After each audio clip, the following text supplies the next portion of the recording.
January 31st, we brought you 47 hours of on-track action featuring 375 cars, 3,600 laps, and 9,954 miles.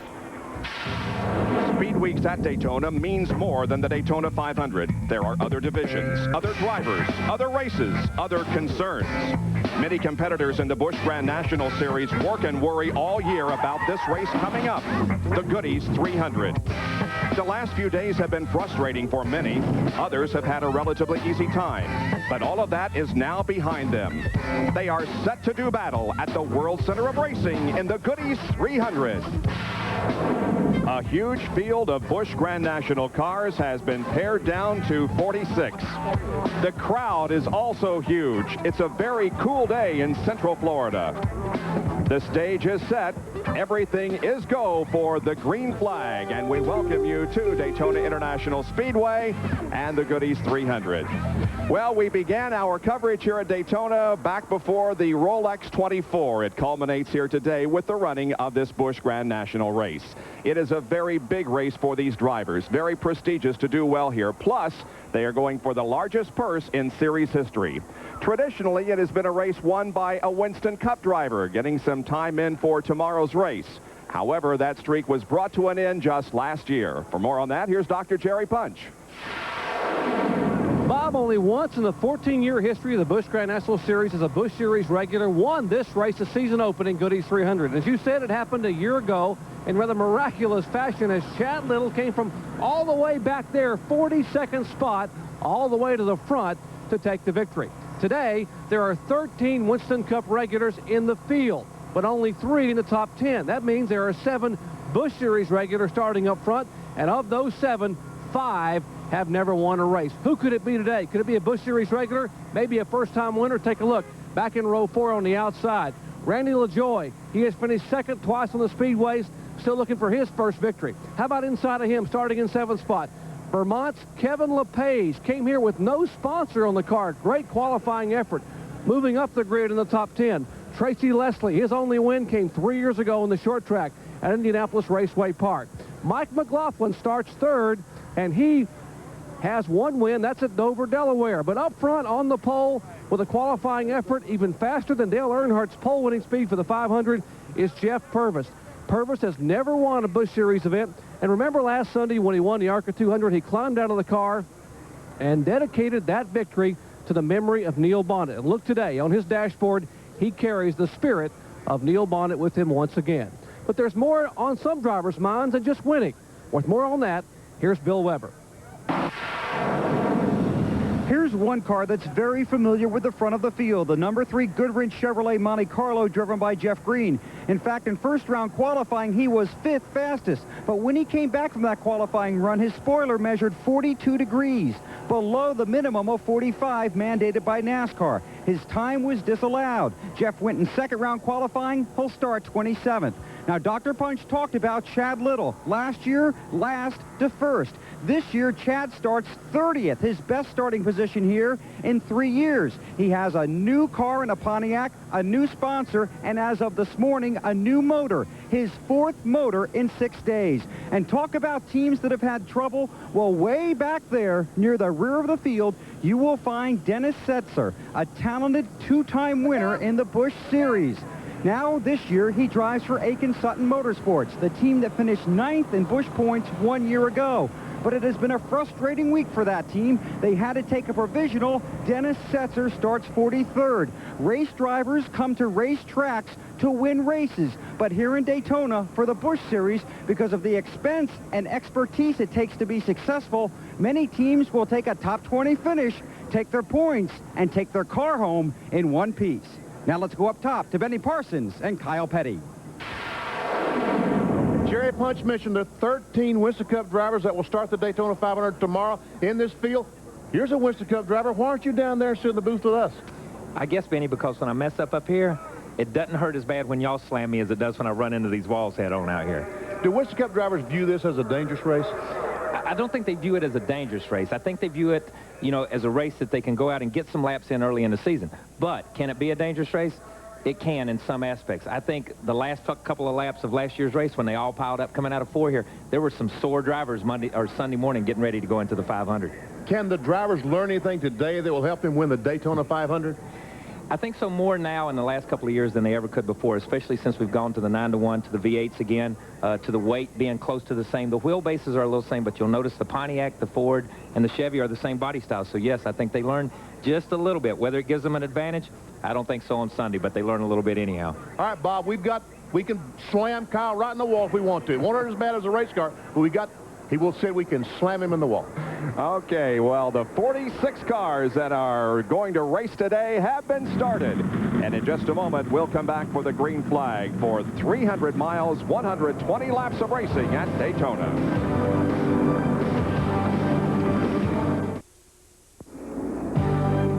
ESPN Speed World coverage of the Goody's 300 from Daytona International Speedway being brought to you by Suzuki.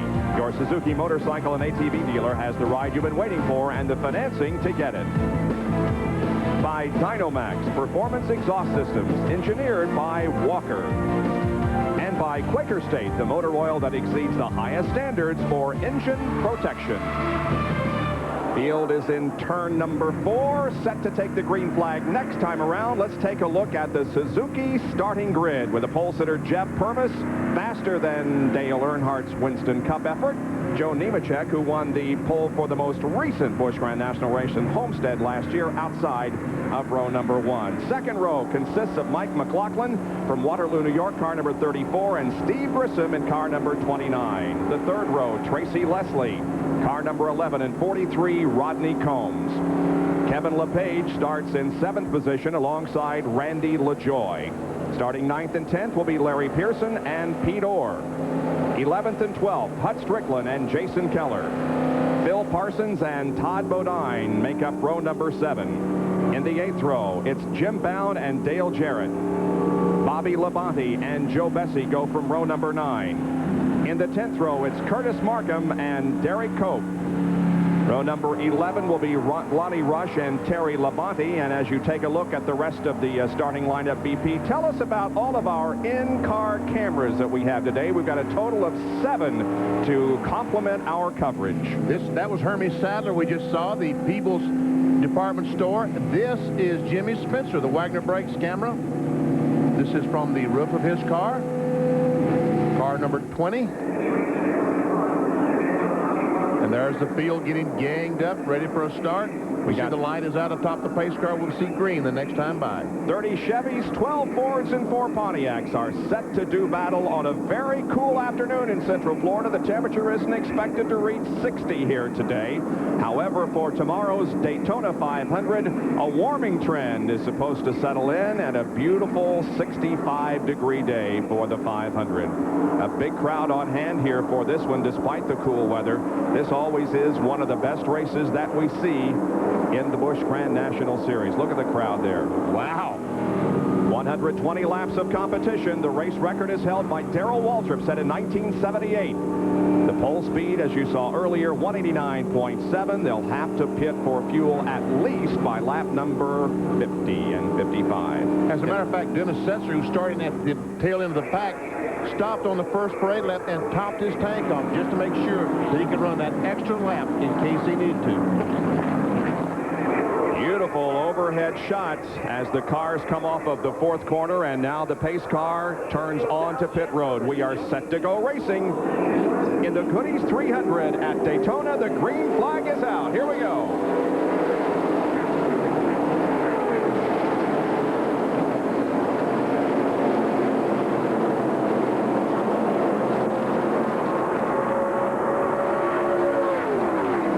Bobby Labonte 3 wide on the inside, trying to make a move.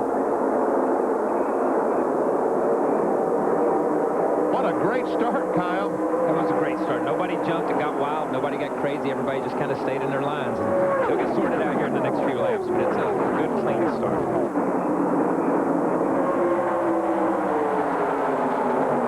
Now Purvis inches ahead as Steve Grissom comes underneath Joe Nemechek to take second. Wow, and Grissom just moved up in front of Nemechek.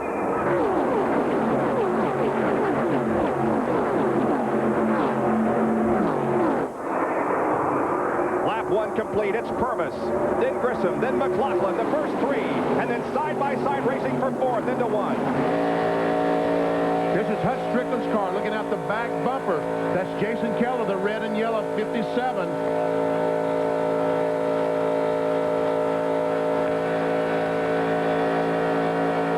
And that's Dale Jarrett's Band-Aid car. And there's the roof, the roof camera on Dale Jarrett's car. Driver change. Bill Weber. Darrell Sage climbing into the 16 car was started by Chuck Bound. They got into this race because Bound did qualify the car in second round. His speed wasn't fast enough, so they used a past champions provisional. Chuck Bound gets out. Darrell Sage gets back in. He plans to use the rest of this race as a test session as Purvis leads the field back to the line. First three drivers in a draft pulling away from everybody else because they're racing side by side behind them. The 98 car of Jeremy Mayfield started 32nd. Observers already indicate he's losing oil on the racetrack. Now Nemechek breaks away from this side-by-side battling, and Dale Jarrett makes it 3 wide down the backstretch. There goes Kevin LePage in the black and gold 71. That's Tracy Leslie in the green. Oh, they make some contact. Oh, and they're on the apron over there. Oh, and some heads-up driving by a lot of people as some had to stand on the brakes, but a big crash was avoided. They're black flagging Jeremy Mayfield. Kyle, they had a wreck over there and didn't hit anything. How do you do that? I don't have a clue. There's some damage to the 11 car as you see them as they go in here. These guys, there's no way they should have made it through this corner. Once they got to that point right there, they're all in trouble. That's Michael Waltrip, the M.W. Windows car, the 12 on the apron of the racetrack, and he did not spin out. He got hit by Joe Bessie in car number 12, and everybody hung on. Unbelievable. Here's Joe Bessie's in-car camera. There goes Labonte car, Terry Labonte in 5. Michael Waltrip is in 12.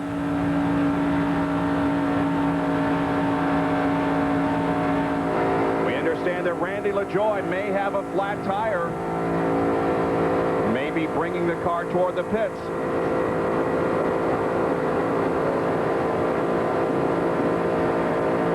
He didn't pit this time. Here comes Mayfield, though, answering the black flag. Here comes the car trying to take the position of Tracy Leslie. They want to check for fluid coming from that car. Bill, what's going on? The crew didn't seem to know. Jeremy Mayfield has brought the car to pit road. Now he has shut it off. They're going to go under the hood. The NASCAR inspectors looking under the car from the rear and from the side. So it's a possible oil tank leak is what they're hypothesizing now. So they're working on that, and then they'll send Jeremy back out. Meanwhile, on the racetrack, it's still 3 wide some places. Dale Jarrett in that Band-Aid car trying to get to the front. There's a 20 car. That's Jimmy Spencer, and he is moving up.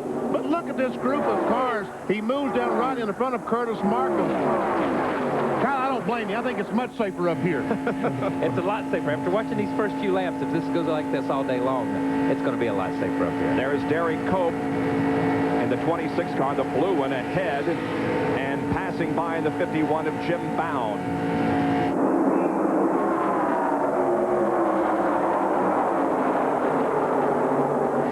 There's Pete Orr moving up on the outside.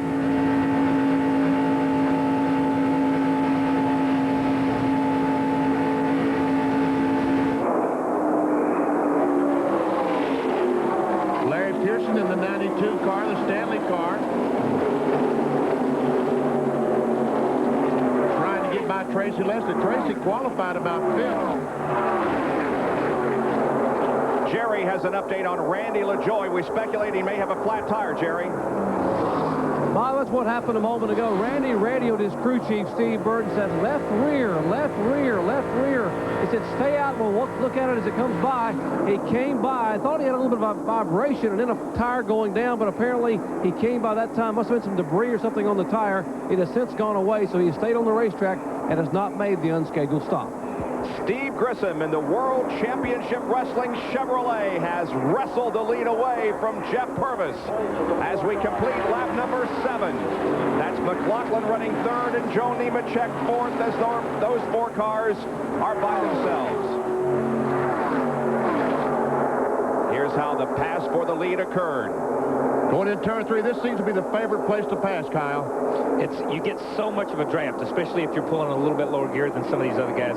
There's so much of a place to pass right there. You suck up, you get a little help, you go right past them. And now McLaughlin takes second place from Jeff Purvis in the same portion of the racetrack at the end of the backstretch. Purvis's car may be a little loose getting in that corner. A lot of times, if your car's a little bit loose, you'll check up and let the car get into the corner, settle down on the springs and shocks, and then ease back into it wide open. Obviously, he's fast enough down the straightaways to hang with him, but if you notice, they'll pull him a little bit getting into the corners. Purvis looking to the inside, thinking about trying to go for second, but he settles back in line. We'll be back with more at the Goody's 300 in a moment. Welcome back to ESPN Speed World's coverage of the Goody's 300 at Daytona. We have a new leader, and what was a 4-car battle for the lead has turned into a 9-car battle for the lead as the second group has caught the first. And the new leader is Mike McLaughlin in car number 34, who got the lead away from Steve Grissom, and this is how he did it. In the trial, ducked on the inside of Grissom. 4 cars lined up behind him, and poor Grissom had nothing to do except let him go. That's Rodney Combs in the 43, the Lance car, Jeff Purvis, the pole sitter, and Kevin LePage. So it's those 4 cars now that are running together. Grissom back to 5th, as you see the top 10 there on our scoring pylon in the upper left portion of your screen. There's Nemechek running to the outside of the 28 car of Hut Strickland. Dale Jarrett in the Band-Aid, the 32 car. That's on top of Dale Jarrett's car.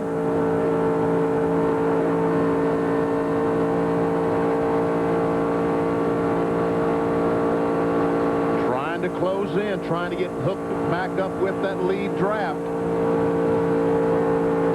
For a Saturday afternoon run at Daytona, started 16th, has moved all the way up to 7th. Jeremy Mayfield hit it. They looked under the hood of his car, and he is back on the track, so evidently they have fixed the oiling problem. There's a Royal Oak car, the leader. Now they're fanning out behind them. 3 of them going abreast. Poor Mike doesn't have much choice.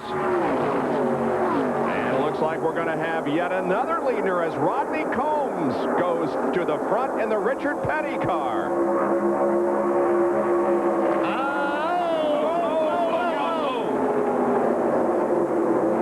That's Purvis sliding down the backstretch, and he's going to slide to the grass. This is unbelievable, Kyle. It's unbelievable that no more cars got involved in that, and that nobody's tore up any worse than they were. The caution is coming out, however. There is some damage to the right front fender. We can see where the fender is bulged up with the hood, so there is, and we can see where the fender is rubbing the tire on Purvis's car. Tough break for our pole sitter. But a lucky break for those drivers that were behind him, because there were no other car involved in the incident. Look at what happened here. That's McLaughlin in 34 behind Purvis. And Kyle, one of those situations, you just try to go up the hill, but McLaughlin's car was there. Yeah, there was no place. When they came up off the corner, you don't know if Purvis's car got a little bit loose or what happened to him, but as he comes up, he just barely, he needs 6 more inches to get in line, and that 6 more inches is the hood of McLaughlin's car. And the window is out the right side of the car. That might be a problem for Purvis if they don't have a spare. The window popped out, the roof flap popped up, and there's the contact with the ball. Pretty significant, really. Yeah, he hit it pretty doggone good. And there's the window blowing out. Yep.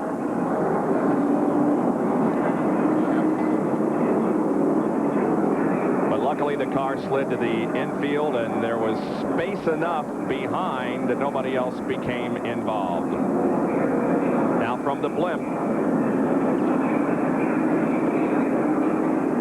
Well, there were guys coming by. They did a great job. Where to go. Oh, yeah. There is no place to go when you get there. Yeah.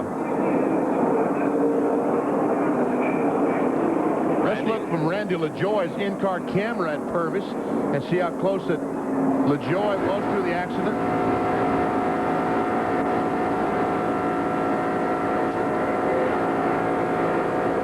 He picked up a couple of positions because he just flew right by McLaughlin. We see Purvis in the pits. Here, hear him screaming for a right window. Purvis is going a lap down. The pace car goes by and puts the 4 car on lap down. And the work is furious in Jeff Purvis's pit, trying to get him back out there after our first caution here at Daytona.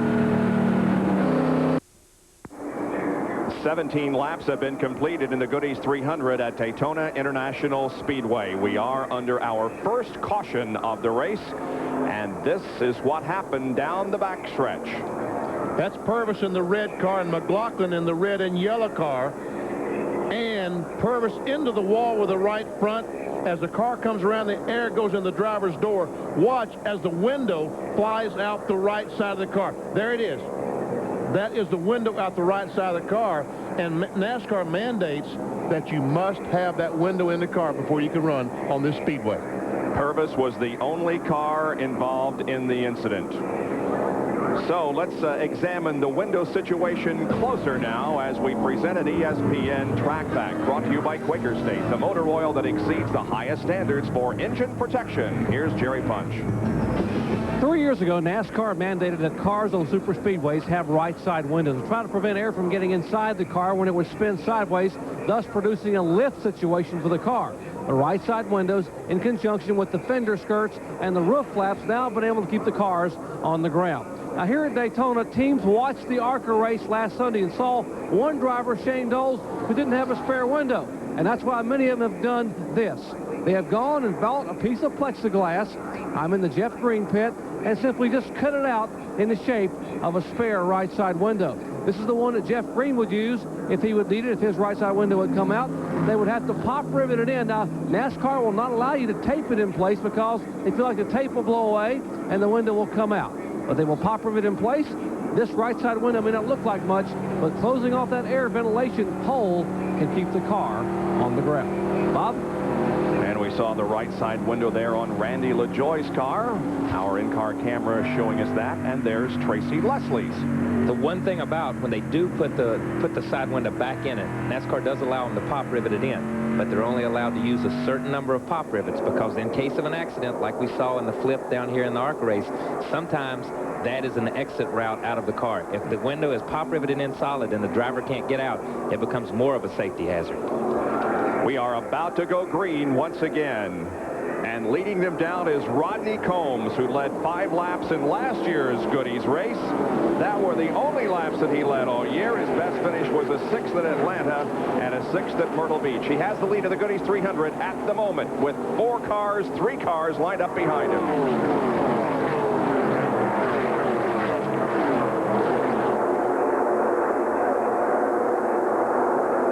That's Jeremy Mayfield in the black number 98 that has spent several laps in the pits. He's 7 laps down currently. They're all getting lined up. About 25 cars in the lead draft. Chad Little made a pit stop in the 23 car.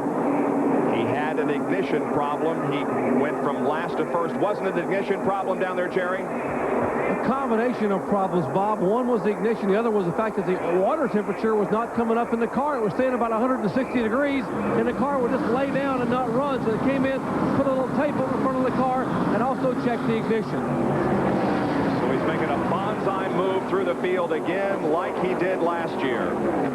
That's Johnny Rumney in the 25 that Chad Little just went by. That's Chad Little in the green and yellow car. And I tell you, Chad Little's car is not up to speed.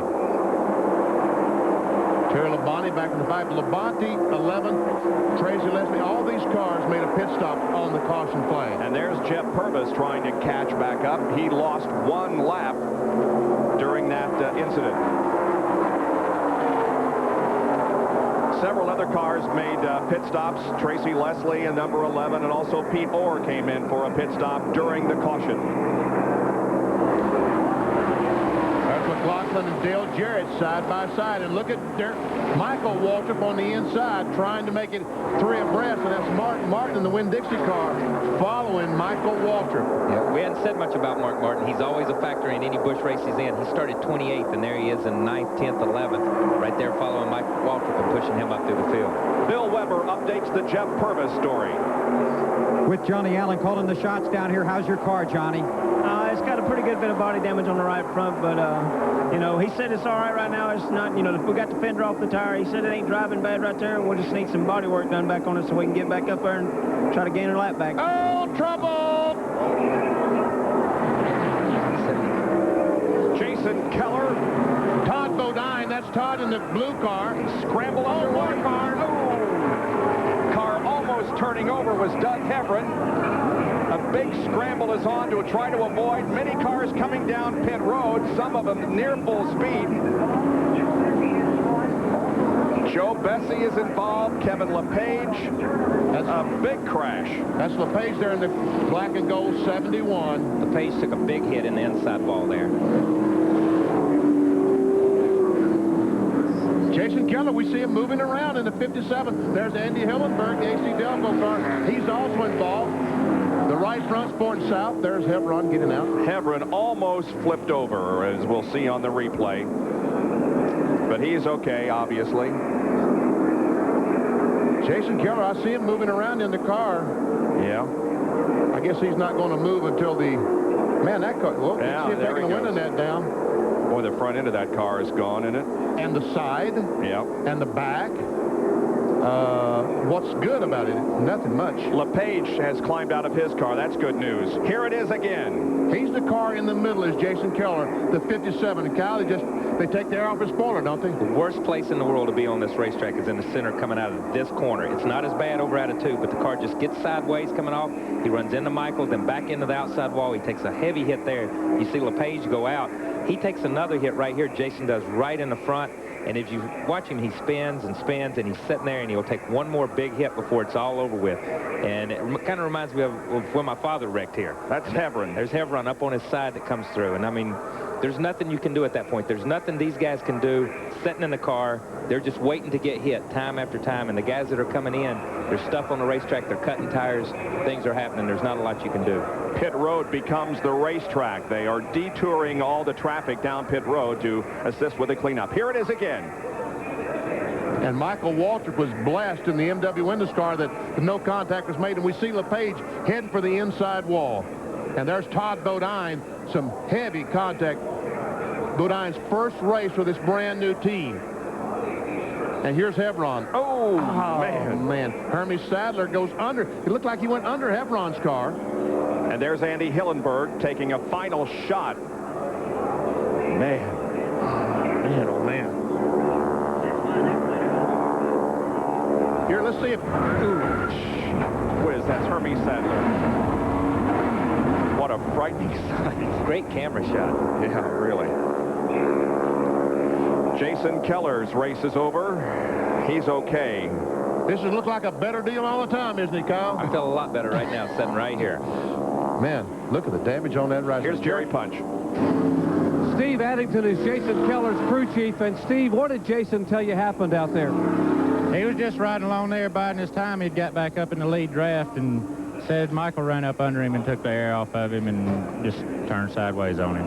So no air on the rear spoiler, and it's hard to control. Yeah, it's bad, especially it's windy out there today, too. And he's just trying to stay there in the lead pack till the end of the race for this championship. But we'll be back next week at Rockingham with Slim Jim Chevrolet. That's Steve Addington, the crew chief for Jason Keller. By the way, Jason said he's okay, but obviously, Kyle, with no air on that rear spoiler, it's hard to keep the car going straight.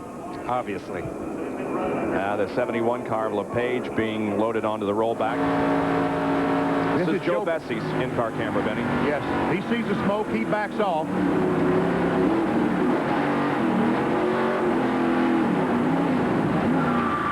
Someone runs in the back of Bessie is why he spun out. But he keeps the engine running. Now, here's the dramatic shot from Hermie Sadler.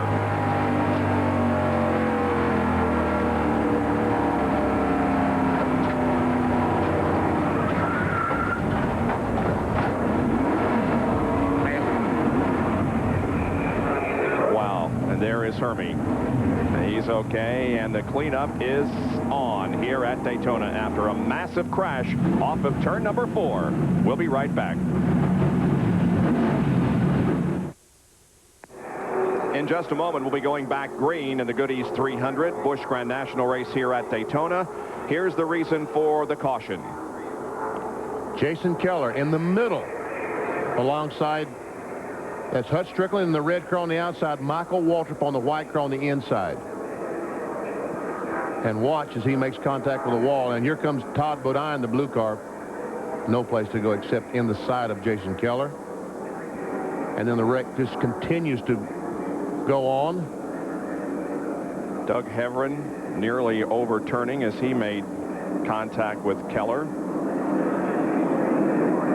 And watch, we see Andy Hillenberg, I mean, Kevin LePage go back and bam, the rear and the front in the inside wall as he tried to dodge the accident. Boy, the good news is that everybody apparently is okay, and included in that group is Jason Keller. We're glad to see that he is okay. Here's Bill Weber. Jason Keller's just come out of the infield medical center. You're okay.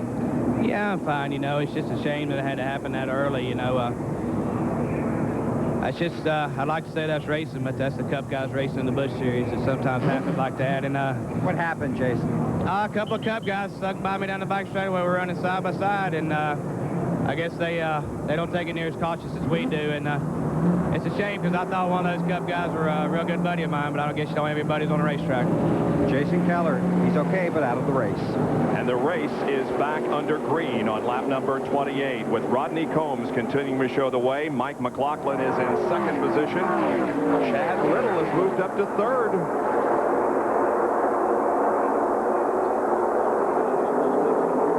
Jerry, this move by Chad Little is looking pretty good here. Bob, he didn't have to pit that time because he'd been in on the previous caution flag. But remember we told you they thought they had an ignition problem. The car was sputtering and missing and not coming up to temperature. The reason it wasn't coming up to temperature, he only had 7 cylinders firing. They found the plug wire off, put the plug wire on, and imagine what a V8 will do when you put it in competition versus a 7-cylinder. We don't have many 7-cylinders running in this division. Not competitively. That's David Green, the 95 car, the Cat car, a new driver in that vehicle this year. There's Tracy Leslie in the green 11 car, I should say. Johnny Rumley is his black car back here running in 6th place. And Joe Nemechek is right behind him as they form the single file drafting line. I don't know about you guys, but I'm glad to see Chad Little run up front, especially since he's in a 96 Pontiac. He hasn't been in a lot of races yet, and to see a Pontiac run up front's good for me. Yep. How come the King doesn't have a Pontiac in the Busch Grand National? That's a Chevrolet Monte Carlo that Rodney is driving. I think he's pretty much spread out. If you look at it, he's got a Chevrolet in the Busch Series, a Pontiac in the Winston Cup Series, and a Dodge pickup in the Super Truck Series. So if anybody's got an Edsel out there, anything they want him to run, I'm sure he'll look for a division for that one. Bill Weber has an update on McLaughlin, who's running second. Well, Mike McLaughlin didn't want to pit because if he came in, he felt he'd get trapped behind a bunch of traffic. Then as he passed the pit entrance, he looked at his rearview mirror, and he's charging into the lead. But when he went past pit road, he looked at his rearview mirror, saw everybody coming in and went, uh-oh. Now the plan is for the 34 and the 43 to pit together on lap 50 if the race stays green. Right now, the 34 and 23 battling for position. They are battling side by side for the lead up in turn number 3.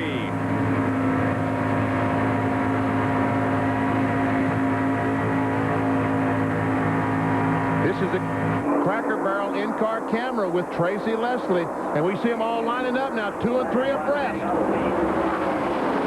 17 cars are packed tightly together. Wow. And still no clear-cut leader here, McLaughlin and Chad Little. And Dale Jarrett is right in the middle of things. I mean, square in the middle of things. There's Jimmy Spencer going by now. Dale Jarrett decides he's going to try to make it 3 abreast. Going underneath Johnny Rumley.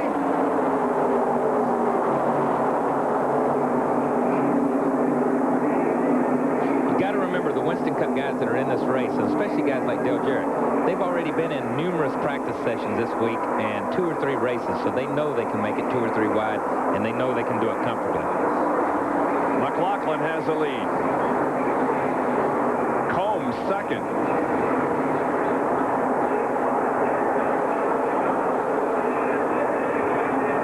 Wow. This car's traveling at 190 miles per hour, folks, and you see if something happens, you just cannot stop these cars. If there's a wreck in front of you, you're in the wreck. There's just no dodging it. There's Jeff Fuller in the 47, the Sunoco car. Fuller making a nice move. That's Jimmy Spencer there on the bottom of the white 20. Spencer just blows by Derek Cope. He comes to 5th. Hut Strickland is off the pace down the backstretch. Yes, car is barely running. This is Tracy Leslie's roof cam. There's Little going to the low side of the racetrack. We see Chad Little has lost several positions. He was 3rd just a moment ago. He's now credited with 11th spot. Steve Grissom in 29. Jerry, what's wrong with Hut Strickland? Apparently a flat left rear tire on the Smoky Mountain shoe machine for Hut Strickland. He started 11th, was running awfully well, and got a vibration. And before he could even cue the radio, the tire began to go down, so he will make a pit stop and come down under the green and obviously lose at least 1 lap. Yeah, he's about to lose one right now because he's on pit road and the field is at the stripe. Jimmy Spencer has moved to 5th. As Hut makes the stop. On top of Jimmy Spencer, that's Jeff Fuller ahead. Looks like McLaughlin's been shoveled back to 3rd place as Rodney Combs takes the lead. Nemechek follows in 2nd spot. There comes Jeff Fuller on the inside. McLaughlin and Fuller raced for so many years in those modifieds. And Spencer, all 3 of these guys, ex-modified drivers. Good point, Benny. All 3 of these guys used to race in the Northeast and modifieds. And Fuller is pretty much hung out here. They're going to say, see you, Jeff. And Mark Martin has come up to join the fray as he is now in 6th position. That's the black number 60, driven by Mark Martin. We'll take a break with 86 laps to go in the Goody's 300. We'll be right back. The action continues at Daytona in the Goody's 300 an hour. Overhead shots are courtesy of the Goodyear Blimp Stars and Stripes. At the controls, Captains Richard Daniels and Dan Thomas, both from Pompano Beach, Florida. Thanks, guys, for the overheads of the Goody's 300. 25 cars more or less involved in the lead draft. And there are 3 out front, and from there on back, it's anybody's race. Here see Mark Martin just turn under the 34 car, Mike McLaughlin, and go by. And I would think that McLaughlin not pitting, his tires are getting a little bit warm, and his car's not handling as good as some of these cars. Wouldn't you think, Kyle? You would think so, you know, and it probably is as far as that goes. But the other car that didn't pit, the 43 car, is still running out front. We hadn't said that much about Rockin' Rodney, but he's still checking out on him, you know. So I'm sure McLaughlin's car is a little bit loose and a little bit edgy, but it's got a motor in it, because if he stays on that outside line, he just stays out there and pulls that outside line. Here's a field summary. Watch for your favorite driver. The numbers in parentheses indicate where that particular driver started the race. Fuller has moved up from 25th to 12th. There's Markham, Grissom, and Phil Parsons on the inside. That's Phil in the 10, the channel lock car. And they're all trying to get by McLaughlin. Lined up, and looks like McLaughlin might be in trouble. One of them goes by. Grissom tries to go by.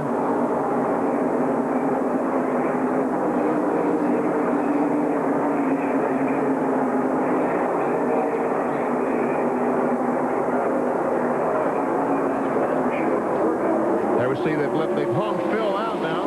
Those cars pull up in front of McLaughlin. Now the outside line will probably drive back by. Derek Cope, though, has joined Phil down there. Jerry Punch has a report from the pit area. This is Hut Strickland's left rear tire. Now, with the naked eye, it'd be hard to see the cut. But I'm going to circle it here, and I'm going to tell you that whatever he hit was so sharp, looks like a razor blade. Take a look at the cut here as we open the tire up. See there where it just sliced into the tire? If I fold it back, you can hardly see it. But once the Goodyear engineers came over, you could see readily, apparently, he cut something very, very sharp metal, cut the tire, and that cost him a lap, well, 2 laps, actually, on the racetrack. Let's check in with Bill Weber. And Doug Hevron was loaded by stretcher into an ambulance, but it's just precautionary. Larry Beluski from the Speedway staff told me that he's fine. He did have a neck brace on. They're going to take him to a hospital for precautionary x-rays. Has a small lump on the back of his neck, but again, the Speedway staff telling us he's fine. This is just a precautionary trip to the hospital. Kevin LePage apparently is fine. In fact, he snuck out of the medical center, but he's okay, just very disappointed. And the positions are changing up front. Rodney's still hanging on to the lead, but Spencer has come to second. It looks like that... Dale Jarrett. Yeah, and Nemechek is the one that got hung out there for a moment in the 87. That's Jarrett in third, and Mark Martin trying to take over that fourth spot along with Steve Grissom. This is Spencer's roof cam, and he wants the lead. He started 29th. He's right behind the leader, Rodney Combs.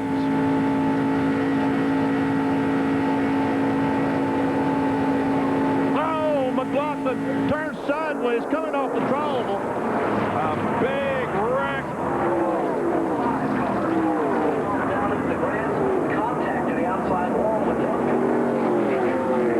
Nemechek is involved. Hutch Strickland survived. Michael Waltrip was in the crash, so I see Derek Cope is in the crash.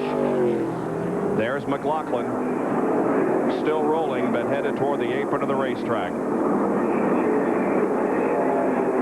And there's Michael Waltrip driving away. No, that wasn't Michael. That was the 18 car, I believe.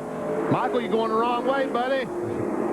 Here it is again. There's McLaughlin on the inside right next to Nemechek. He just gets the car loose. When he saves it, he comes up, hits Nemechek, and both those cars spin.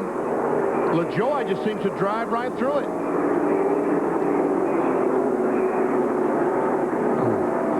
There's Michael up in the air right here in the corner. Yep. Goes back across the racetrack.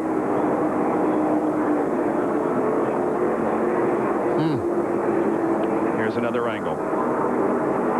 And there we see Derek Cope try to dodge the wreck and just turn his car sideways and spin.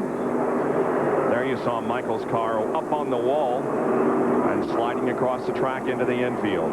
Boy, the visibility is reduced to absolutely zero when the tires start smoking.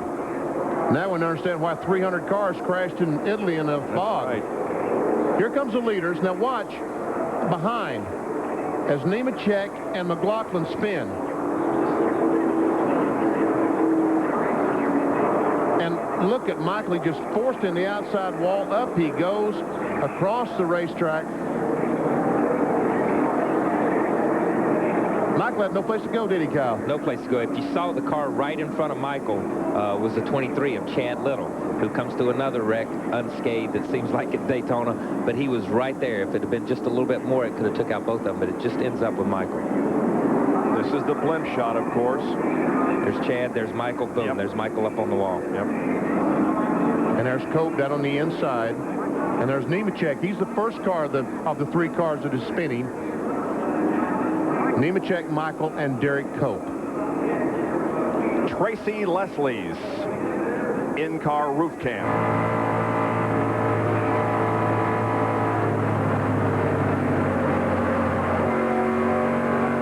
Boy, he was a lucky boy, wasn't he? Phil Parsons went on the inside as well. Randy LaJoie.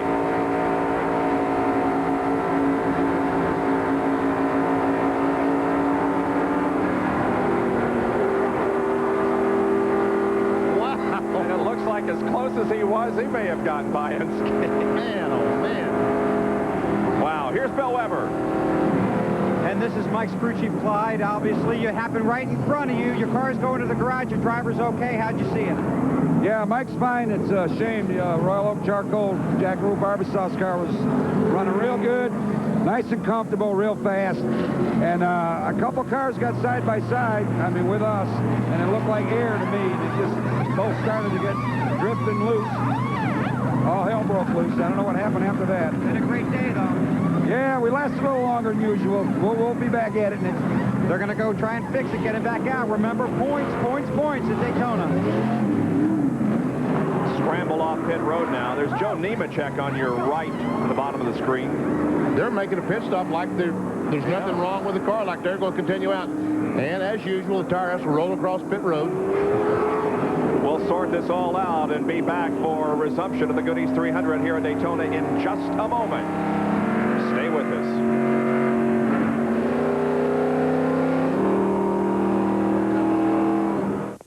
Welcome back to Daytona International Speedway and our coverage of the Goodies 300. Join host Kenny Mayne on RPM today for all the Daytona 500 pre-race activities and in-depth looks at defending Winston Cup champion Jeff Gordon, 7-time series champion Dale Earnhardt, and 2-time defending 500 winner Sterling Marlin.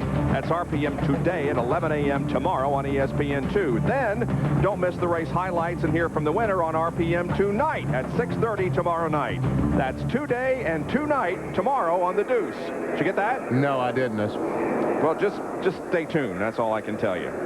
The glass cars involved in the crash: Mike McLaughlin, Michael Waltrip, Nemechek, Tim Bender in the 18, Derek Cope in the 26, Jeff Green in the 3, and Jeff Fuller in the 47 car.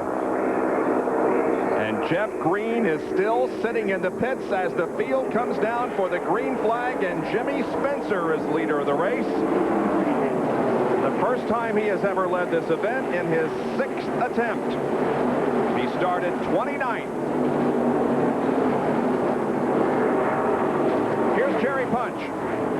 They're still working on the Jeff Green car, having to change the entire right front brake and ball joint assembly. Let me show you what it's supposed to look like. This is what it looks like right here to the right. This is the entire front assembly. This is what's left of the hat, basically part of the rotor and the spacer plate where it was sheared away. And down here are the other parts, part of the spindle, and then part of the brakes here. You see where it's being pushed up in there? That's what's left of the right front brake assembly and spindle on the Jeff Green car. They're going to replace all that. Probably going to be here another 6 or 7 minutes. It's going to cost them maybe 10, 12, 13 laps.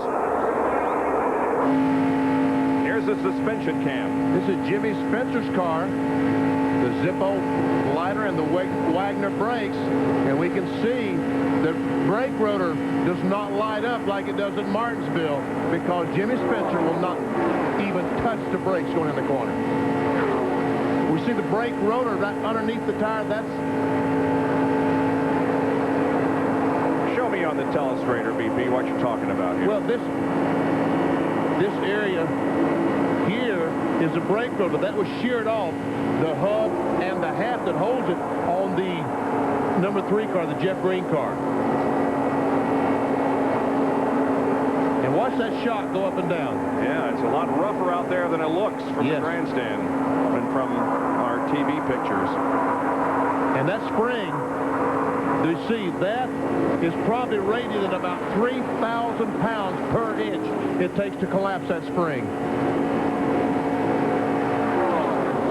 It's bouncing up and down like a bed spring right now.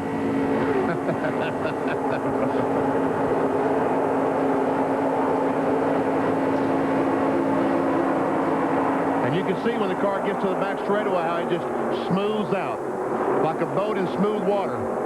It's Jimmy Spencer, Dale Jarrett in the 32. Running third is Mark Martin, number 60. Fourth is Steve Grissom, and Green has rejoined the race in the 3 car.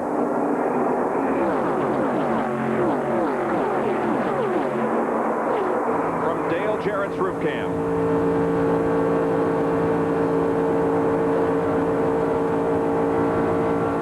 Field summary. Spencer started 29th.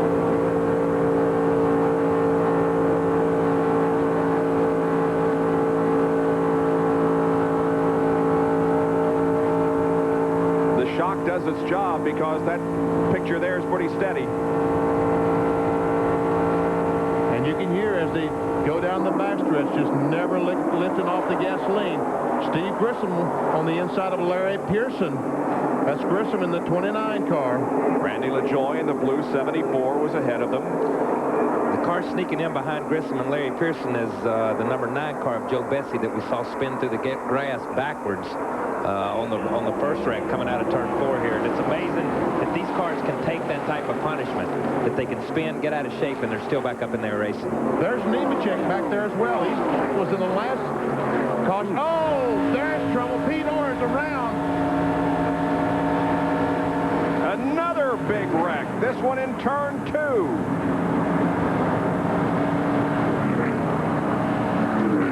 Is that Rodney Combs involved in that? Did I see Rodney spinning down there? There's Lonnie Rush in the 94. Yep, you're right. This Hermie is Hermie Sadler. He's involved. The hood of his car, that's the hood of his car. And Pete Orr, the Farmer's Choice Fertilizer. Tracy Leslie getting out of his car, so evidently he's okay.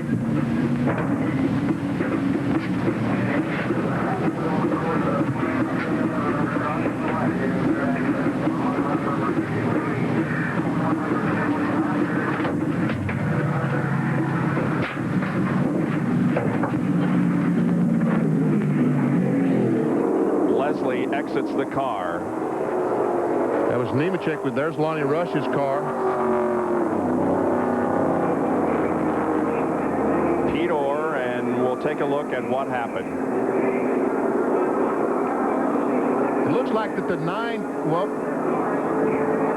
Pete Orr goes in the corner and loses control. He goes back up the hill and makes oh, I'm sorry, that's Tracy Leslie. That's Tracy Leslie in the 11, and Pete Orr make contact and spin.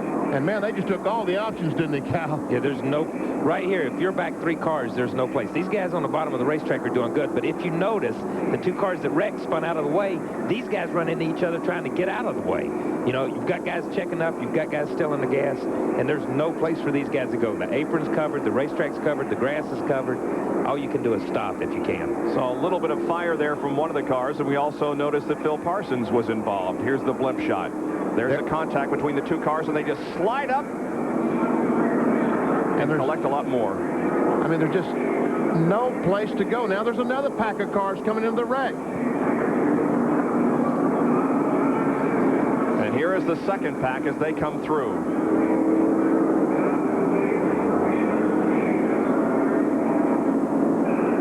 Who is that? There we see Phil Parsons. That's the 10, the channel lock car. He gets bumped from behind by Dennis Setzer. There's Lonnie Rush and Terry Labonte's car. Yeah. Terry Labonte, we saw the flash from. Yeah. Mike Dillon, the 72 car, was able to get by. Man. Joe Bessie.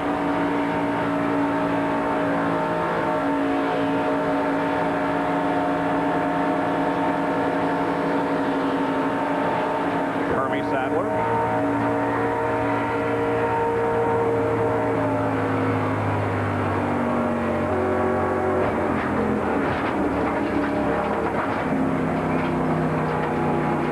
That's the second wreck that Hermie has been or almost been in today.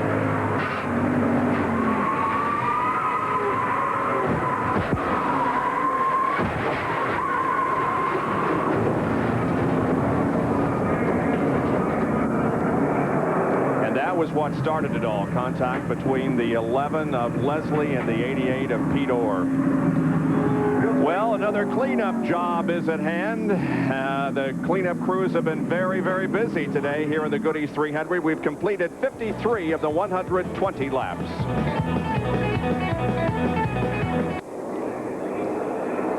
The infield is full here at Daytona with all the racing going on this weekend, and the Goodyear blimps are now in their 4th decade of live sports coverage. Overhead, the Stars and Stripes from Pompano Beach, Florida, and a salute to Leo Mell, who has announced his retirement as Worldwide Director of Racing for the Goodyear Tire and Rubber Company. Leo Mell is the only guy I've ever known that had that position with Goodyear, and I've been in this business since 1968.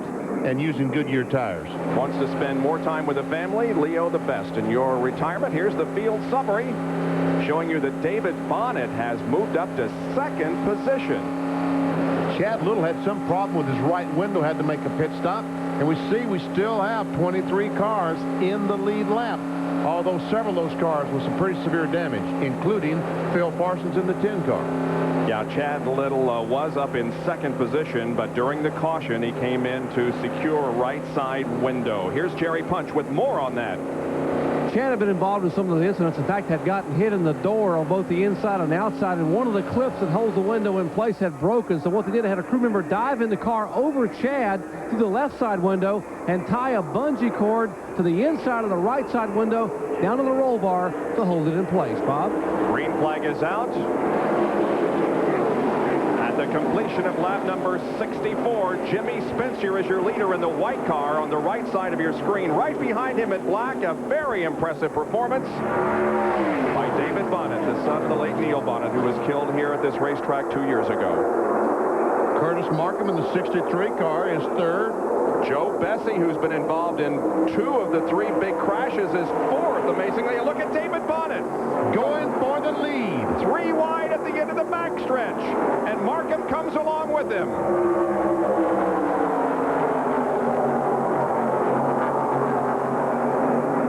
Kyle, when do you reckon it's the last time that a Bonnet led a race in Daytona?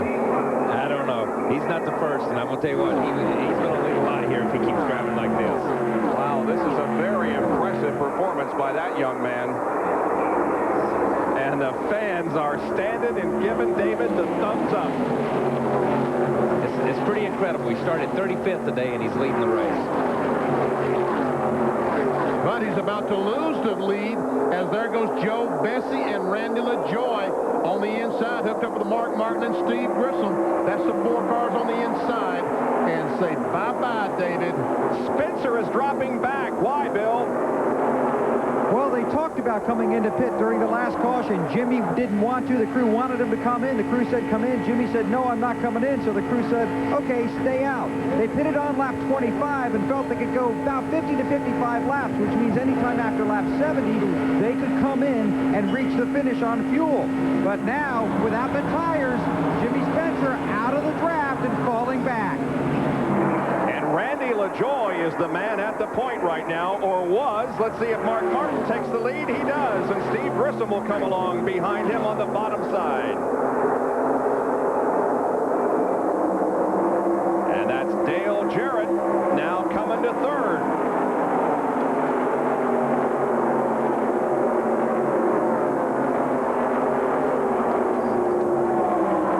LaJoy continue to run side by side in the battle for third, and LaJoy goes high, up high. Spencer goes by on the bottom. Here comes Bessie by on the bottom. From inside the Fina car of Randy LaJoy.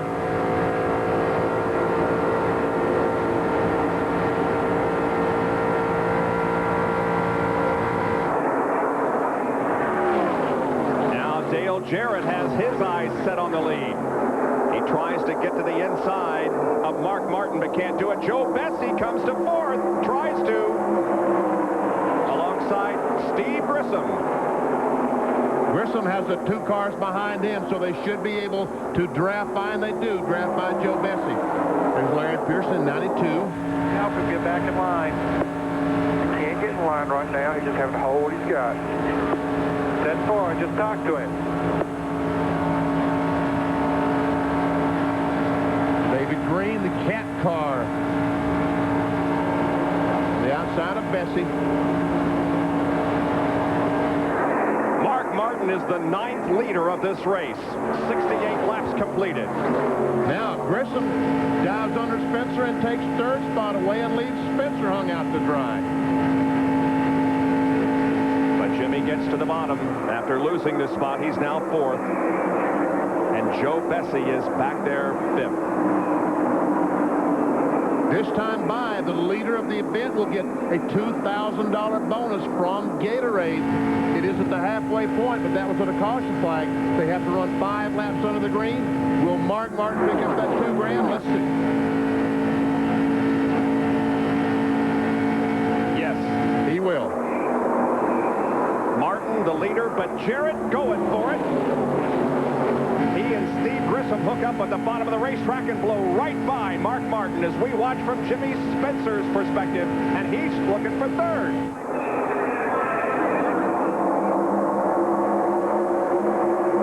And Randy LaJoy, the 74. Mark Martin was leading at the start-finish line, coming off turn 2. He's running 4th.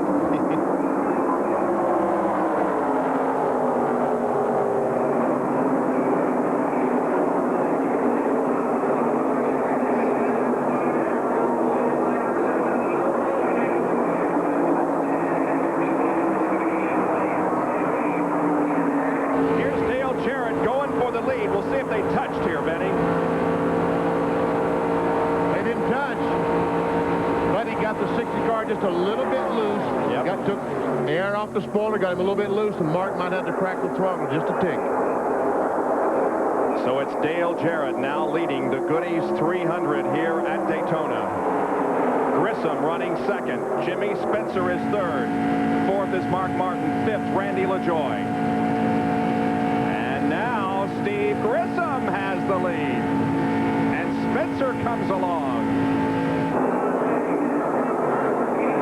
Great race. We invite you to rejoin us in just a moment for more coverage of the Goody's 300 from Daytona. Bob Jenkins, Benny Parsons, Kyle Petty, Bill Weber, and Dr. Jerry Punch back at Daytona International Speedway in the Goody's 300 as Speed Weeks 96 is winding down. But man, have we seen some great racing. And there, ladies and gentlemen, is the lead draft with 6 cars hooked up. Steve Grissom, Jimmy Spencer, Dale Jarrett, Mark Martin. That's the top 4. Randy LaJoie is 5th. And the 6th place car there is Larry Pearson. Chad Little is moving up. He's up to 10th place in the green and yellow number 23, the defending champion of this event. Rodney Combs is right behind him. That's Derek Cope, the 3rd car in that draft. Comes another group of cars. There's a lot of racetrack in front of him, though. He's got a long way to go to catch the lead draft. There they are. They're the top 6.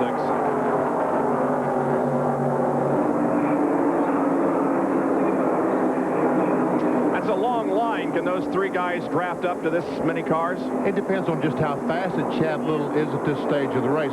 Hey, so far, he hasn't shown the speed to do that.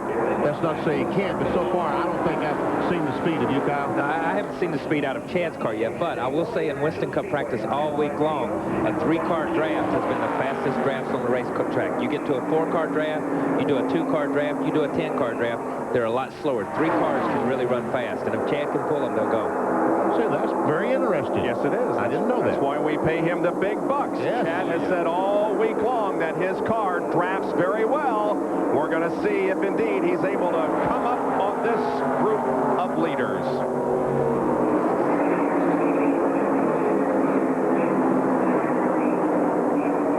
The red car back in 6th spot is Jeff Purvis, the pole sitter. Remember, he made contact with the outside retaining wall, and he's 3 laps down now. But he has brought Curtis Markham in the 63 car, the Lysol, and Larry Pearson up to the lead group. Here's the AutoZone race recap. Steve Grissom has led 10 of the first 75 laps. We've had 11 lead changes, 5 caution flags for 23 laps, and the average speed is a little over 123 miles an hour. Lap leaders include Jimmy Spencer, Mike McLaughlin, Steve Grissom, Rodney Combs, and Jeff Purvis. Also, Mark Martin, David Bonnet, Randy LaJoie, Chad Little, and Dale Jarrett. And BP, we saw that there were only, 5 caution periods, but that certainly does not reflect the crashes that we have had and the number of cars that have had to drop out. Yeah, the severity of the caution flags. We just had a huge caution just a few laps ago, and we're happy to report the hospital has been in touch. All the drivers have been checked out and released. They're okay. And there are the last 2 cars that have dropped out of the race, Leslie and Fuller. On the racetrack, the war continues. I'm going to tell you, the 4-car of Purvis, even though he's 3 or 4 laps down, may be the fastest car on the racetrack. He has drugged that 63 and those other guys right back up to take 5th and 6th positions. This is Joe Bessie's in-car, roof cam actually. It's Randy LaJoie to the left in 74. Up ahead, Larry Pearson. Spencer did not pit in that last caution flag. He chose to stay out, hoping for a caution flag to come out when he can make his pit stop. And I don't know how soon, but fairly soon he's going to have to do something. He's going to run out of gasoline. We heard around lap 80, and we're on the 80th lap right now. This is Jimmy Spencer's perspective as he follows Grissom. He's watching the fuel pressure. Here's Dale Jarrett, who's right behind Jimmy. The bad part about about being out there like Spencer is right now is you're riding out there praying for a caution, knowing you need a caution. And when you run out of gas, you hope you run out of gas coming out of fourth, so it won't take a lot of your time. Because if you run out of gas at the tri-oval or down here in turn 1, it's 2 miles back to the pits. And that's a long, helpless coast to get back over here. We understand that Jimmy Spencer will be in next time by. We've completed 80 laps. They're on lap 81. Let's see if he weighs us off like he's coming in the pits this time. He may motion to Dale Jarrett to go to the outside. Dale goes to the inside. There's no way for Spencer to get in the pits. Whoa. Check up and lose some ground. Yeah, well, now he's going to get to the bottom.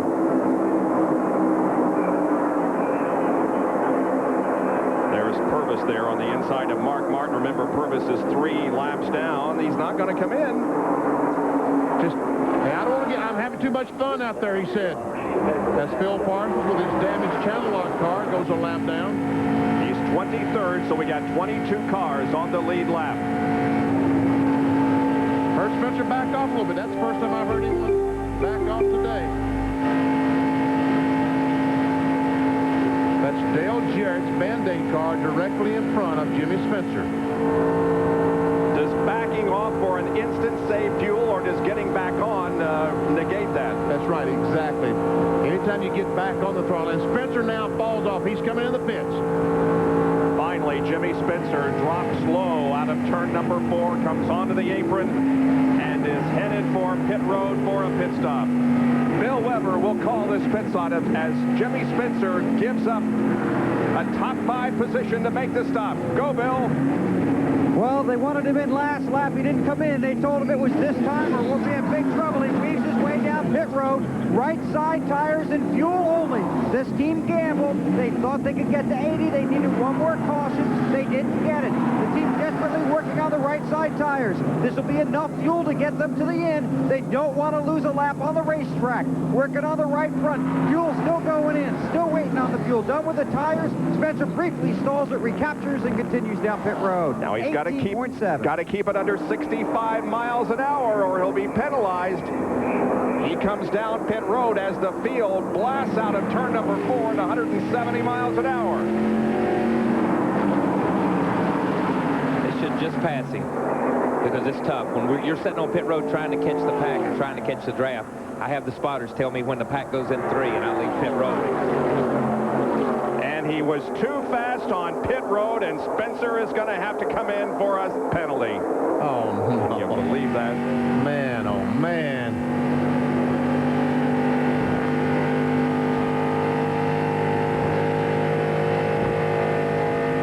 He probably just waited, run the speed limit until they do you in sections. NASCAR does you in sections, and if you can do it, you want to speed up that last little section to jump out and get a good run at the racetrack, and you'll speed up right there. I did it 3 times in a row last year at Wilkesboro, and they got me 3 times in a row, so they'll get you. Oh, man! Grissom and Spencer almost makes contact. Did you see that? Man, oh, man. Jimmy going a lap down, but remember, he'll have to come in.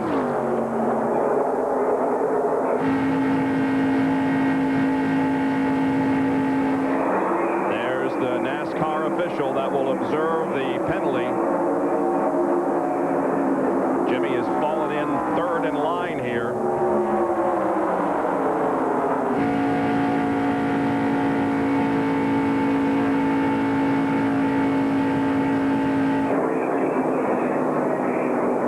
Shows no sign of coming in. Black flag is once again being displayed to Jimmy Spencer. So it's Steve Grissom, Dale Jarrett, Mark Martin, Curtis Markham, and Larry Pearson, the top 5 at the end of 84 laps. Jimmy Spencer heeds the black flag. Here he comes down pit road for the penalty for speeding on pit road just a few minutes ago.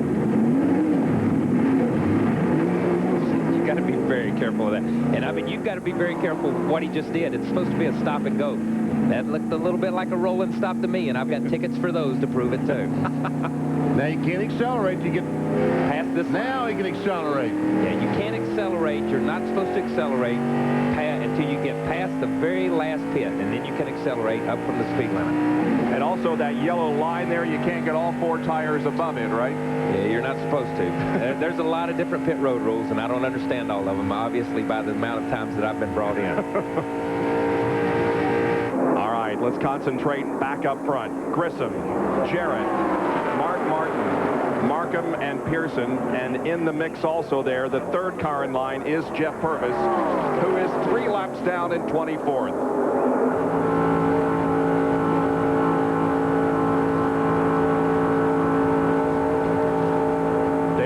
Tries his best to close up on the back bumper of the Steve Grissom WCW. What does WCW stand for? World Championship Wrestling, Benny. Well, now you can really drive on the information superhighway NASCAR online at www.nascar.com, the official site for NASCAR on the internet. You get all the statistics, schedules, biographical information, qualifying, actual race data as it becomes available, and there are also live chat sessions every week with the drivers, crew chiefs, and team owners. NASCAR Online.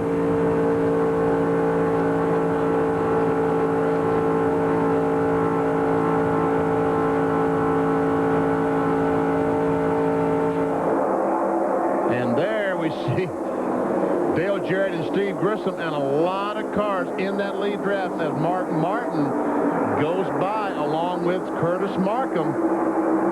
Passing the 4 car of Purvis, who is not on the lead lap, as we've mentioned. Mark Martin goes to 3rd place in the black number 60, the black and yellow number 60. Then the 2 blue cars, Curtis Markham is in front and Randy LaJoy in the back.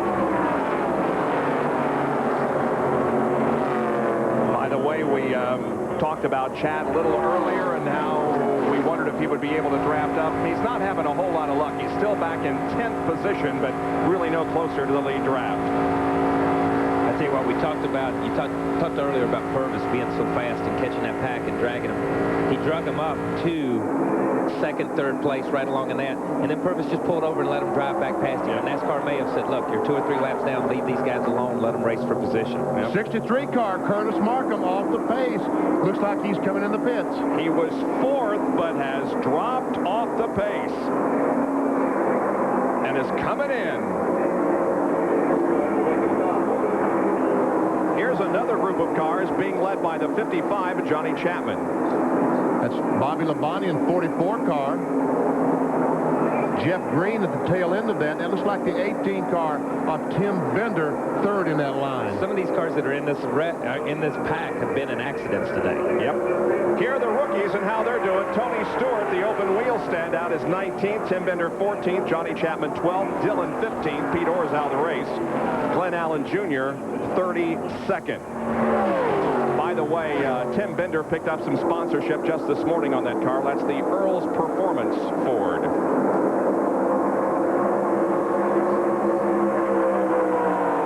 And the 55 car is sponsored by the Cracker Barrel people.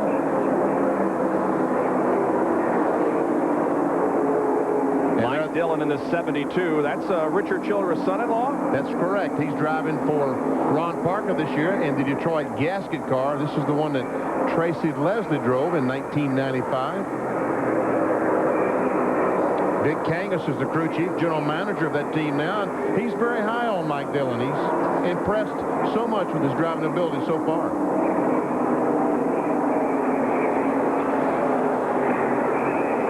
Up front and see how things are going at the head of the field. It's still Steve Grissom leading the way with Dale Jarrett and Mark Martin running right behind. Then Randy LaJoy in 4th.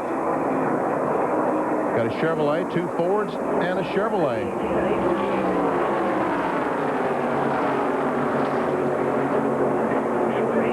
Coming up to lap Curtis Markham now, who's 19th. Markham, of course, made the pit stop just a few laps ago.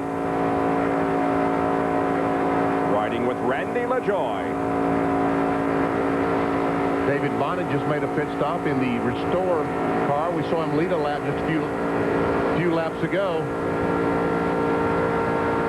We're on on lap number 93 now, and Steve Grissom has led since lap number 71. Jerry and Bill will bring us up to date on pit strategy when we return to the Goody's 300.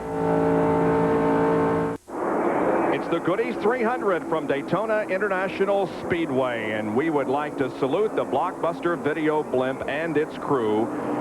Steve Tomlin from London, England is at the controls once again. These people have been with us since we started covering the stock car portion of Speed Week, and they have done outstanding work. Thank you guys very much.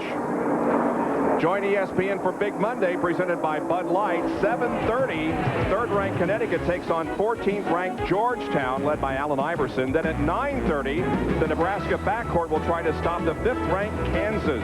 At midnight, it's a Wild Western Athletic Conference shootout. Colorado State and the Lobos of New Mexico. Big Monday at 7:30 Eastern on ESPN. Well, we promised you reports on pit strategy. Doc, what's the situation at your end?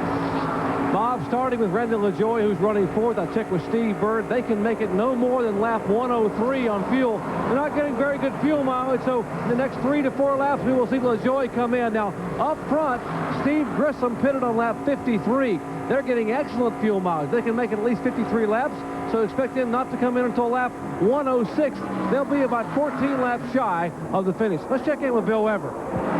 Well, they asked Mark Martin's crew chief Bobby Leslie, can you make it to the end? He goes, heck no. And they were going to aim for lap 100. They were last in on lap 54. That's the same lap Dale Jarrett pitted on. So I asked his crew chief John Irvin, can you make it to the end? And I can't tell you what he said, but talking to him just a few minutes ago, he said that they might make a run for it. Now, they've been negotiating back down here, the 32 and the 60, talking back and forth. I don't think they're going to pit together, but I think if anybody's going to roll the dice, I think it'll be John Irvin and Dale Jarrett. They might be able to make it, but boy, oh boy, they would really be stretching the old fuel mileage if they do. Mike Dillon's in the pits. Jerry Bunch is there. First pit stop, Benny. The car's in the lead left. He was running in 12th spot. He changed 2 right side tires, filled full of fuel, and he is down and away the Detroit Gasket Chevy. A couple of other cars are pitted while we watch him roll out. Tony Stewart, who just got lapped, is in. So is Jeremy May. There's Tony Stewart pulling out of the pits. He's done a clean job so far this afternoon and is running in 16th position. And Tim Bender, one of the leading rookies in the 18 car, the Aero Performance car, pitted just a few laps ago. NASCAR penalized him for pitting for running too fast on pit road. Black flag. He had to come back in. He'll lose another lap. Here's the leader. Just not going to be long until we're going to see pit stops. 100 laps completed, 20 to go. We're riding with Randy LaJoie. This is when you're really nervous. You don't want to make a pit stop too soon. You make a pit stop, the caution comes out, you're the odd man out. Those guys are still racing for the win, and you're racing a lap down. So these guys want to try to pit together for a couple of reasons. Not to pit too soon to get caught for the caution, and they want somebody to run with when they come in. One of the Busch Grand National North drivers, Jamie Obey, car number 41, completes his pit stop and pulls back into the race. He's running in 16th position, a lap down. Going 2 laps down as he gets up to speed. Hermie Sadler has been on pit road for quite a while, and now he begins to pull away. Hut Strickland comes in, and so does Jeremy Mayfield once again. That's an odd-looking race car, isn't it? Yes, it is. Doesn't have a front end. Jeremy Mayfield was in the pits because he was speeding the last time and got caught. NASCAR's watching him closely here, insisting they stay below 65. Derek Cope is in. Jerry Bunch is down in Hut's pit, Jerry. Well, this was not a scheduled pit stop, but he came in again because he has a cut left rear tire. Apparently, the rear end of the car is shifting back and forth, and the tire is actually coming out and being cut by the fender. So the Herbal 2 car not doing real well. Herb's not having a good day. He's running 26th, 6 laps down. Hut Strickland is. And they're trying to figure out exactly why that situation is that Jerry Bunch was talking about.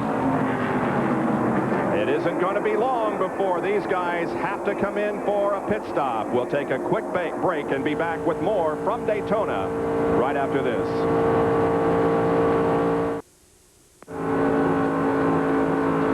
question is, when will those running up front begin to pit? Here comes Randy LaJoie. He's signaling behind him that he is dropping out of the lead draft and coming in for his final pit stop. Downshift in second gear. Kyle, the reason he gets to second gear because he's got to read the tack in that gear. You have to read the tack. That's the only thing. These cars have no speedometers. You have to know what RPMs you have to be at. On a Winston Cup car with the gears and the motors that we're running, it's about 3,800 RPMs in second gear. That's where he wants to be at. Randy is pitted way down toward turn number 1, so it's a long way down there. He finally arrives. Here's Jerry. And they will fuel the car and change left side tires only. No right side tire change. Steve Bird, the crew chief. It's the same team that won the championship last year with Johnny Benson driving the car. Remember, LaJoie has never won a super speedway race. In fact, has never won a Busch South race. His car down and away after left side tires only. 17-second pit stop for LaJoie as he goes back out onto the racetrack. And the leaders are coming up to put a lap on him. But remember, those up front are also going to have to come in before too long.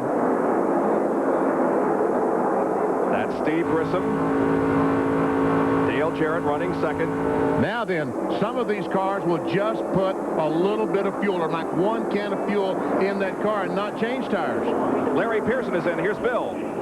And they bring the Stanley Tool Chevrolet onto pit road, and quickly he's away. They wanted to pit with Purvis, the 4 car, so they'd have a drafting partner, and back to the track. He was running 10th when he came in for his stop.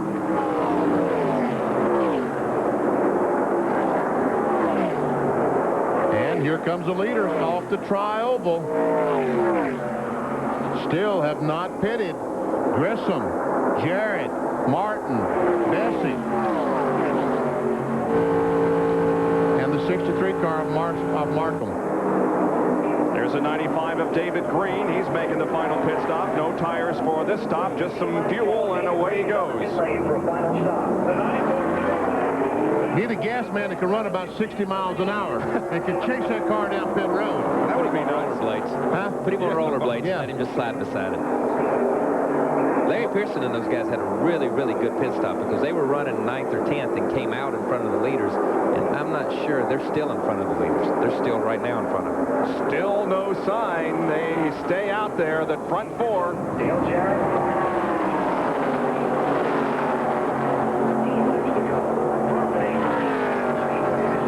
As you can see on your scoring pylon, all this has moved the 23 car of Little up to 5th. Here's Jerry. Benny, you're talking about needing good athletes on this final pit stop. Well, Grissom's sponsor is the World Championship Wrestling. They've got Sting holding the pit board, and Lex Luger, the massive Lex Luger here in the pits, helping on pit road. Could get better athletes than that. Let's check in with Bill Weber. Well, Mark Martin's going to need fuel. He's going to have to stop. In fact, they thought he was going to stop with a 32, that they were going to team up and come in together. In fact, they were all set to do that, and John Irvin, Dale Jarrett's crew chief, said, we're not going to do it. Mark Martin tried to get into pit road and then couldn't make it. Nearly a wreck down there, so Martin loses valuable space on the track, cannot get to pit road, and the race continues. And he's out of gasoline. He's out of gas. Mark tried to get on pit road. The 38 car of Setzer was there, a wrecked car. He pulled in front of it, and I do believe he ran out of gas. Didn't he, Kyle? It looked like he did. He got hit pretty good in the rear. He looks like he's built back up to speed here a little bit, but he got hit pretty hard. Wow, a tough break for Mark Martin, who was running 3rd and poised maybe for position to win this race. Here's what happened. That's Setzer on the right side of the screen. Watch as Martin comes down, and Setzer will run in the back of him. And Mark couldn't get slowed down, so he did not pit. And now, Steve Grissom, the leader of the race, is coming in. And so is Martin. Here's Jerry Punch to call the stop by Steve. 65 miles an hour. Sandy Jones, the new crew chief for Gary and Carolyn Bechtel down here with Steve Grissom, and he has made the call. Fuel only, no tires. Clean the front grille. Fuel only in the Grissom pit. Let's check in with Bill. Go, go. 8 gallons of fuel for Mark Martin. He's away. He stalls the car. He has left side damage. They bang that out. He continues. Look out for traffic down there. He dodges. Chad Little returns to the race. Joe Bess is in the pits, the Delco Remy car. One of the front runners as Grissom goes back on the racetrack. Chad Little is in, the John Deere car, and he stalled it. Joe Bessie, here's his stop. But he's got to back up. The official Stop in your own pit. Oh, And Chad's car won't start. They got to push him back. And he's got to wait 15 seconds. The official said, I'm going to time you for 15 seconds. And we... Longest 15 seconds in the world right here. Hello. That had to be 10 minutes, he said. But Joe, watch your speed. What the hell are you servicing it for when it's beyond the pit stall? You know that. oh, look at him tear out of the pits. Chad Little is still in. They cannot get that car fired. He moved up to 5th position. Dale Jarrett hasn't pitted yet. Now he drops down and heads for the pits. Here's Bill Weber. Well, John Irvin told me that Dale Jarrett was going to make it, that they were going to try and go without stopping for fuel, but that's not the case. The 32 car slowly coasts to the pits. They jam in the fuel can. It's gas only. They try and clean off the grill. Dale Jarrett slowly rolls away, doesn't want to break that speed limit. That's a great pit stop. Here comes Steve Grissom off turn 4. I believe that Grissom and Dale Jarrett's going to be hooked up when it's all over and said and done with. 10 laps to go. Man, what a conclusion we are set up for, folks. There they come. The leaders are coming through the frame. We'll be right back in just a moment from Daytona. Less than 10 laps to go in the Goody's 300 here at Daytona International Speedway. The final pit stops have now been made. And Grissom is in 2nd place. Dale Jarrett did, in fact, beat him out by a couple of seconds. And Jarrett has quite a bit of a lead right now. But Grissom has Jimmy Spencer to draft with, and Spencer might be fast enough to drag him to Dale Jarrett. Quick pit stop by Dale Jarrett has given him the lead. There is Grissom trying to catch up to the white car of Jimmy Spencer to see if Spencer can help him draft up to Dale Jarrett. There's Jarrett. And Bill Weber has more. They still feel like they could have made it to the end without stopping, but Benny and Kyle, I think the situation came to them. Everybody else had stopped. They had nothing to lose, so they came in and got enough to ensure that they could reach the finish line. And they've got a pretty comfortable lead if their car is fast enough to hold it. If it's fast enough to hold it. If they felt like they could go to the end, they were in a win-win situation. These other guys knew they couldn't go. They were having to take 8 gallons of gas. They were having to take 6 gallons of gas. If Dale thought he could make it to the end, he only had to take a splash. And it shows up on the racetrack. They're all running together. He comes in, has a shorter pit stop, and it equates to that on the racetrack to a couple of 100 yards. Well, he's never won this race. Dale Jarrett hasn't, but he finished 2nd in 1994. We'll be back with the conclusion of the Goody's 300 in just... Dale Jarrett leads the Goody's 300 in the closing laps, and the blockbuster video blimp. We salute once again the blimp based in Orlando, Florida. We look forward to seeing them at other events this year that ESPN is at. Okay, guys, 7 laps to go, 6 when they come by this time. And I believe Grissom is gaining on it, isn't he, Kyle? Looks to me like Grissom is gaining. He's gaining a little bit, but it's just like you say. He's got help in front of him. He's got a little bit of help, got a little bit of draft to kind of suck him along and pull him along. And he may make a race out of this yet. There's Grissom trying to catch up to Jarrett. And yes, definitely, the interval is definitely decreasing. And Spencer is still in the middle of the twosome. There we see Dale Jarrett, the leader on the left. Jimmy Spencer a lap down. That white car in the middle. And there comes Grissom in 2nd place. There's 2 things that can happen here. Spencer may pull the 29 car, pull Grissom back up there, and then drop out of line and say, okay, boys, go at it. And just drop out and be a non-factor. He was a factor by helping Grissom get back in the race, but it will get out of the race. Or he may just pull Grissom absolutely straight by Jarrett and on out of the thing. But you got to remember, it's Daytona. Catching somebody and passing somebody is 2 entirely different things. Here they come. 5 to go. 5 to go. This time, Steve Grissom's best finish here was 10th in 92. Here's a field summary showing you where your favorite driver is with less than 5 laps to go.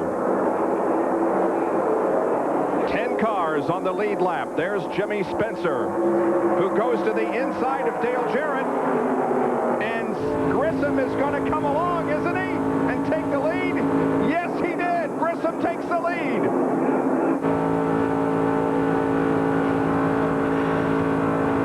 Now, can Dale Jarrett keep up? Can he draft? Looks like he can, as he closes back in on the back bumper of Steve Grissom. So, Kyle, option number 2 that you gave us was the one that came into being, huh? Evidently, and I tell you what's really strange about this, we talk about Saturday racing, we talk about Sunday racing. Here is Jimmy Spencer in a Chevrolet on Saturday, driving a Ford on Sunday, helping a Chevy driver on Saturday beat a Ford driver on Sunday. That's worse than Daytona's qualifying system. 3.5 laps to go. Steve Grissom now has the lead over Dale Jarrett. Jimmy Spencer, car number 20, is in the lead lap now in 11th position. On the tail end of the lead lap, he would have to go around 2.5 miles to be in front of these cars.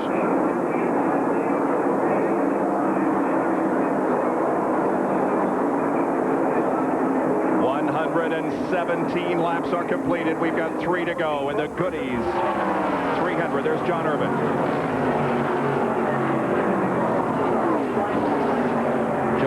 Telling Dale Jarrett what he would do if he was in that position to win the race.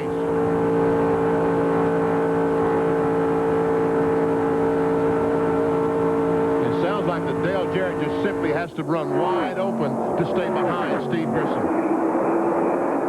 Grissom won the Busch Grand Nationals championship in 1993. He has 10 wins to his credit. And I tell you, the engine builder that builds this engine in the 29 car, they've had a tremendous amount of success at Daytona. That's B&R engine down at Winston-Salem. Kenny Bingham and Ronnie Revis. If you remember this race last year, Grissom's leading the race coming out of turn 4, and he checks up a little bit when the car gets loose. That's why they have the major pileup down there, and Chad Little wins the race. So Grissom has been in this position before at Daytona. Less than 2 to go now.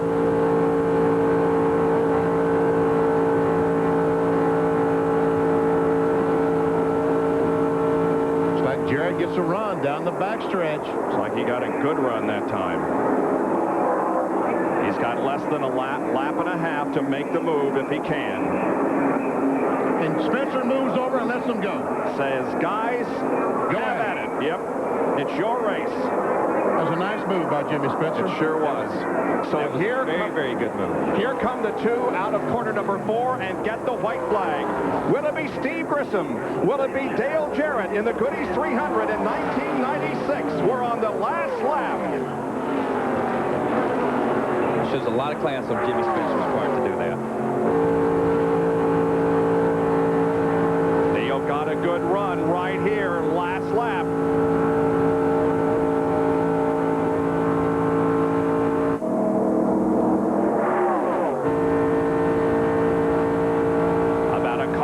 Between the 2 as they head for the end of the backstretch and into turn 3.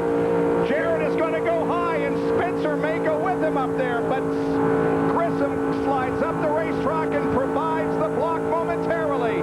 It's coming down to the checkered flag. Who's going to win it? It is Steve Grissom and Dale Jarrett, and Grissom wins by a car length and a half.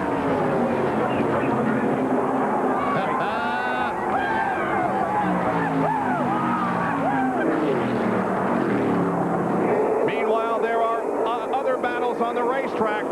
The 92 car, Larry Pearson, the standing car, the last off 4 positions. It's Pearson and then Curtis Markham. Pearson had a great pit stop that put him in that position. He will take 4th place. Martin will finish 3rd. So it's Steve Grissom who has driven to victory in the Goodies 300 here at Daytona. We'll be back to talk with them in a moment.